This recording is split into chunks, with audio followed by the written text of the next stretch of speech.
Hi, Assalamu alaikum. I am Dr. Karam Adris, a physiotherapist working at a Remedies Medical Center.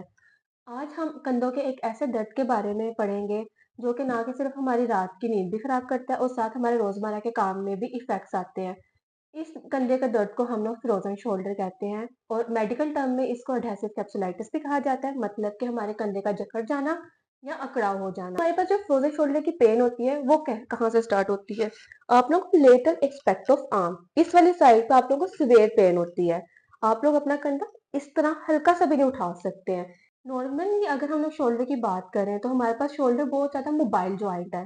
ये हमारे पास 120 degree की movement perform easily कर सकता है। अब हमारे पास जो शोल्डर जॉइंट होता है वो उसकी इस तरह होता है। ये हमारे पास कैप्सूल आ गया, ये हमारे पास ह्यूमरस आ गई, तो ये हमारे पास शोल्डर जॉइंट होता है।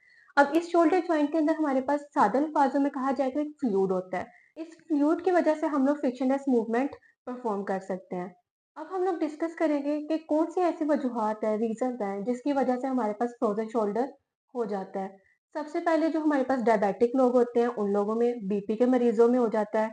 उसके बाद जिन लोगों को इंजरीज हो जाती है। अब इंजरीज किस तरह की होती है? या तो आपको कोई किसी भी किस्म का फ्रैक्चर हो जाए। जब आपको हाथ में फ्रैक्चर होगा तो आप लोग 2 ढाई महीने तक इस तरह अपना हाथ रखते हैं। जब आप लोग इस तरह अपना हाथ रखते हैं तो आपका शोल्डर मूव नहीं कर रहा होता, जिसकी वजह से आपको फ्रोजन शोल्डर हो सकता है। दूसरा, फीमेल्स में हार्मोनल इश्यूज की वजह से भी हो सकता है, या वो फीमेल्स जो अपनी छाती की सर्जरी करवाती हैं उनमें भी फ्रोजन शोल्डर के चांसेस होते हैं। तो आज हम लोग फ्रोजन शोल्डर की 3 स्टेजेस भी डिस्कस करेंगे।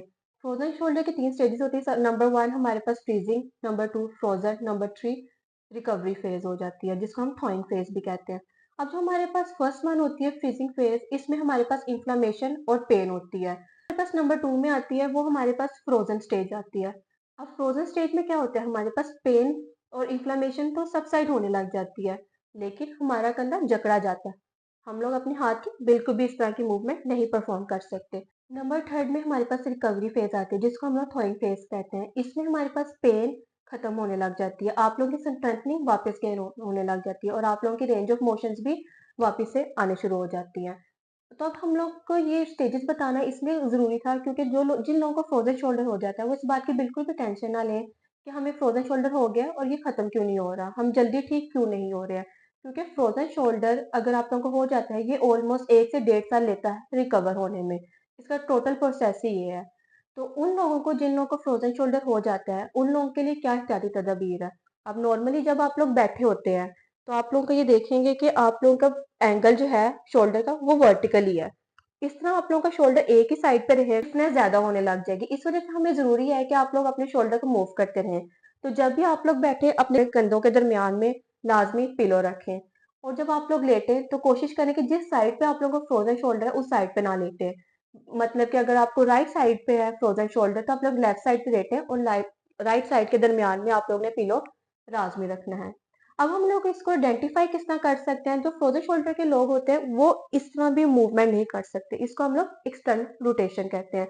वो लोग अपने हाथ को इस तरह ऊपर भी नहीं लेकर जा सकते हैं।